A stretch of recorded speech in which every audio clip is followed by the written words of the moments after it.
Could this look any scarier? Okay, I realize that I'm still kind of new to this side of things.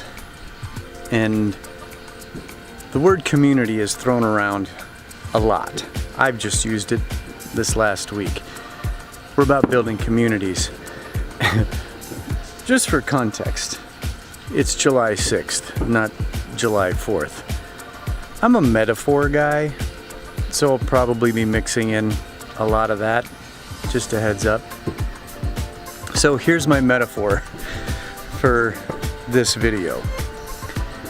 In our community, what is it like when your neighbors have got fireworks and you don't? Are you picking up where I'm going with this? We're learning to celebrate the No Small Creator movement. Thank you, Cody Warner.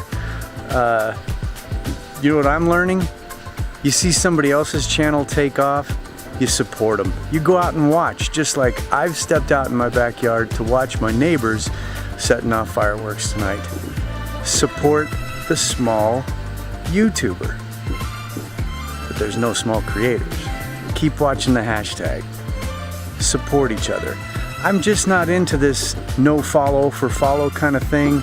I have found such great YouTube channels here in the last week or so, and I'm looking for more to follow because you people inspire me. I hope that this stuff does something for you too.